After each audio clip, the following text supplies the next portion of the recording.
ঘূর্ণিঝড় রেমাল নিয়ে চট্টগ্রামের উপকূলীয় এলাকায় সচেতনতা কার্যক্রম চালাচ্ছে কোস্টগার্ড। এ নিয়ে বিস্তারিত জানাতে সরাসরি যুক্ত হচ্ছেন সহকর্মী একেএম নাজিম। নাজিম, সবশেষ কি তথ্য রয়েছে আপনার কাছে, আমাদেরকে বিস্তারিত জানাবেন।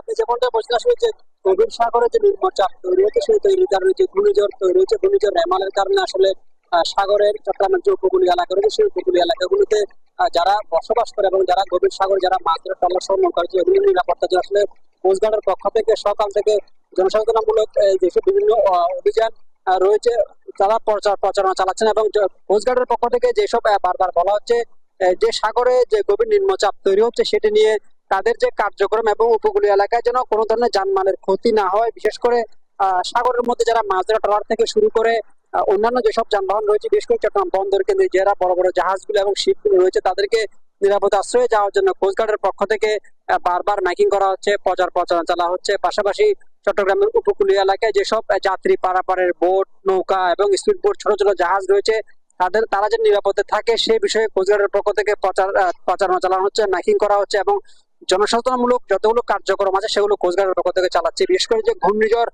যেটি আসবে সেটি বলা হচ্ছে যে খুব বাতাসের গতিবেগ অনেক বেশি থাকবে এবং সেটি নিয়ে অনেক ক্ষয়ক্ষতি হতে পারে, কারণ ইতিমধ্যে কক্সবাজার সহ বাংলাদেশের বিভিন্ন উপকূলীয় এলাকাগুলোতে ঘূর্ণিঝড়ের যে সামান্য প্রভাব সেটা আমরা বিভিন্ন মাধ্যমে জানতে পারছি। সেই জন্য আসলে কোস্টগার্ডের পূর্বজনের পক্ষ থেকে তাদের যে অভিযান সেটি তারা চালাচ্ছেন এবং চট্টগ্রামের উপকূলীয় যেসব এলাকা রয়েছে, বিশেষ করে পতেঙ্গা, চট্টগ্রামের লিং রোড, আনোয়ারা সহ যেসব উপকূলীয় এলাকা রয়েছে সেগুলোতে আসলে কোস্টগার্ডের এই অভিযানগুলো চালাচ্ছে কোস্টগার্ডের কর্মকর্তারা। পাশাপাশি সাগরে যে নিম্নচাপ তৈরি সেটির জন্য বন্দরের আশেপাশে সব ছোট ছোট জাহাজ থেকে শুরু করে যারা উপকূলীয় উপর নির্ভর বা সাগরে যারা সবসময় থাকে তাদেরকে নিরাপদ আশ্রয়ে যাওয়ার জন্য কোস্টগার্ডের পক্ষ থেকে কাজ করা হচ্ছে। এবং ঘূর্ণিঝড় আসলে বা এই ঘূর্ণিঝড় শুরু হলে যে ধরনের ক্ষয়ক্ষতি হবে সেই ক্ষয়ক্ষতি থেকে বাঁচানোর জন্য এবং ক্ষয়ক্ষতি থেকে যারা সাগরে থাকে তাদেরকে উদ্ধারের জন্য কোস্টগার্ডের যেসব কার্যক্রম দরকার তারা সেটি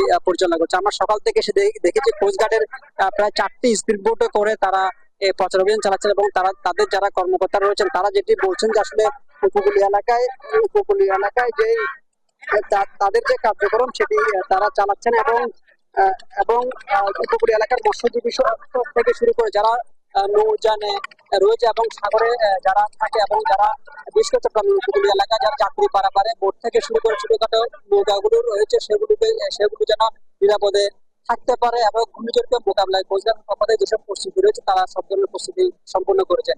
এই ছিল আমার কাছ থেকে সর্বশেষ।